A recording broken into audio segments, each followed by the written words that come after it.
வணக்கம் பஸ். நந்திதா சமையலறையில் இன்றைக்கி என்ன செய்ய போகிறோன்னா கத்திரிக்காய் தக்காளி கடையில் தாங்க செய்ய போகிறோம். இட்லி தோசைக்கு ஏற்ற ஒரு அருமையான சைடிஷ். இப்போ அதுக்கு தேவையான அளவு 3 பெரிய தக்காளி கட் பண்ணி வச்சுருக்கோங்க. 2 பெரிய வெங்காயம் கட் பண்ணி வச்சுருக்கோங்க. இதில் அரை வெங்காயத்தை தனியாக தாளிக்கிறதுக்காக கட் பண்ணி வச்சுருக்கோங்க. பச்சை மிளகாய் 4 கட் பண்ணி வச்சுருக்கோங்க. 4 கத்திரிக்காய் கட் பண்ணி வச்சுருக்கோங்க. வாங்க வீடியோக்குள்ளே போகலாம். இப்போ குக்கரில் கட் பண்ணி வச்ச தக்காளி, கட் பண்ணி வச்ச வெங்காயம் எல்லாம் ஆட் பண்ணிக்கலாங்க. கட் பண்ணி வச்ச பச்சை மிளகாய்,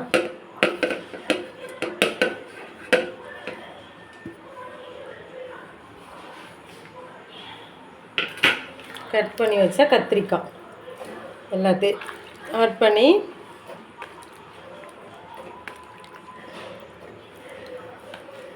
காய் முழுகிற அளவுக்கு தண்ணி ஊற்றிக்கலாங்க.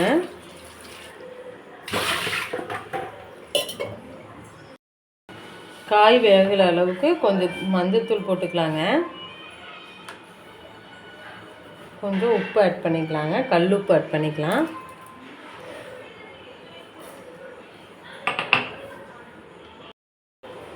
அடுப்பை பற்ற வச்சுக்கலாங்க.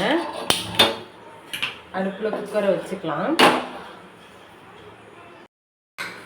மூடி போட்டு மூடி வச்சு 4 விசில் விட்டு எடுத்துக்கலாங்க.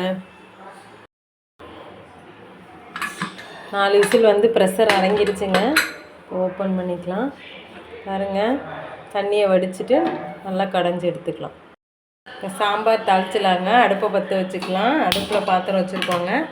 பாத்திரம் சூடாகட்டும். பாத்திரம் சூடாகிடுச்சு. எண்ணெய் ஆட் பண்ணிக்கலாங்க. தாளிக்கிறதுக்கு தகுந்த மாதிரி எண்ணெய் ஆட் பண்ணிக்கலாம். கொஞ்சம் கடுகு ஆட் பண்ணிக்கலாங்க. கடுகு பொரிஞ்சு வந்துருச்சுங்க. கொஞ்சம் ஜீரகம் ஆட் பண்ணிக்கலாம். அதோட கட் பண்ணி வச்ச வெங்காயமும் வரமிளகாயும் ஆட் பண்ணிக்கலாம்.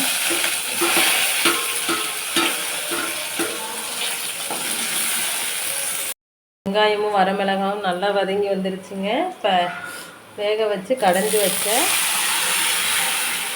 தக்காளி கத்திரிக்காவை ஆட் பண்ணிக்கலாம்.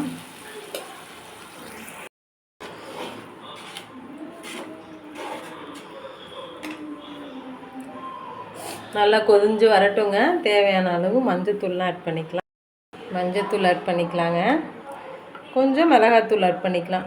ஏற்கனவே பச்சை மிளகாய் கொஞ்சம் போட்டிருக்கேன். இப்போ கொஞ்சம் மிளகாத்தூள் போடுறேன். நாங்கள் கொஞ்சம் காரமாக தாங்க சாப்பிடுவோம். அதனால் உங்களுக்கு மிளகாத்தூள் தேவைன்னா போட்டுக்கோங்க, இல்லைன்னா ஸ்கிப் பண்ணிக்கோங்க. கொஞ்சமாக உப்பு ஆட் பண்ணிக்கலாங்க. நல்லா கொதிச்சு வரட்டும். இப்போ இந்த சாம்பாரில் ஒரு கரண்டி இட்லி மாவு ஆட் பண்ணிக்கலாங்க. கொஞ்சம் திக்னஸ் வரும், அதுக்காக தான், வேறு ஒன்றும் இல்லை. ஆட் பண்ணிவிட்டு நல்லா மிக்ஸ் பண்ணி விட்டுக்கலாம்.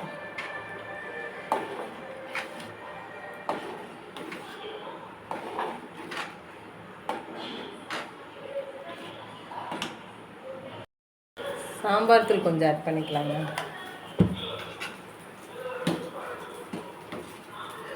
நல்லா மிக்ஸ் பண்ணிக்கலாம்.